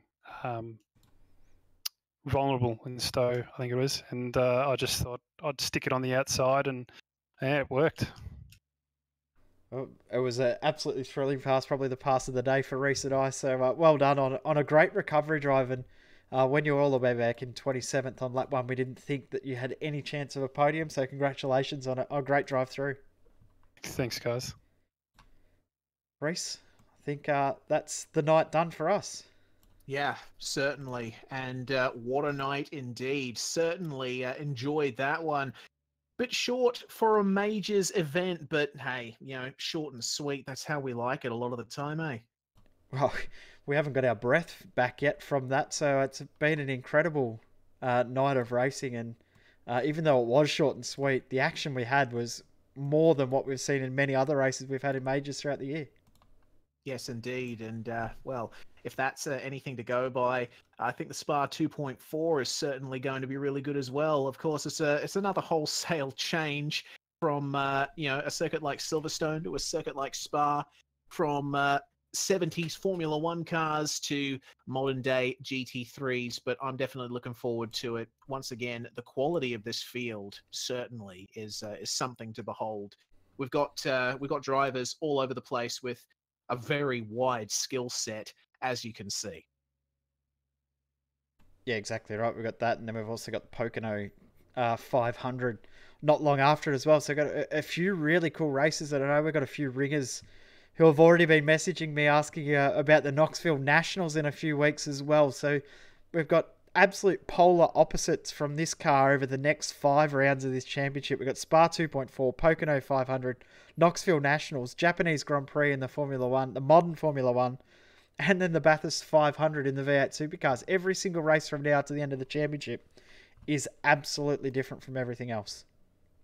And I certainly can't wait, Jay. It's been a fantastic race, and well, you were doing double duty directing and commentating. I think it was certainly a good experience to have. Yeah, I loved every minute of it. Love watching these races, and cannot wait for the Spa 2.4 in a few weeks' time. Yes, indeed. Me too. And if you're looking forward to it as well, be sure to jump on the broadcast when that happens, and the action never stops at V8s Online. We've got our weekly broadcasts going on. We've got Monday night V8s. We've got the Porsche Super Cup Australasia on Wednesday as well as our regularly scheduled programming and other series as well. V8 Be sure to like next us weekend as well. Yes, indeed. V8 Scops this weekend. Be sure to jump on for that next Sunday. Well, that wraps up tonight's racing. We hope you've enjoyed it. If you have, be sure to like us on Facebook, subscribe to us on YouTube, follow us on Twitter. We're V8s Online on all of those platforms. And if you're interested in who we are and what we do, be sure to check out the new relaunched v8sonline.com. I have been Reese Gardner, that has been Jay Kennedy, and this has been the Majors Series International Division, the classic British Grand Prix, won convincingly by Mitchell McLeod. We'll see you next time.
So what are you afraid of? Those feelings are made up. For anyone asking who is the best, we putting our hands up. 4 more kilometers. Oh, there we go! They touch! This time, like the last time, I'm moving so fast, I'm ready to ride. Wonky! Down to the inside of Hoosie's off! Messenger throws the block, and he will keep him behind him. My time. None of you people can tell me to stop. Lower the lights down, hand over my crown.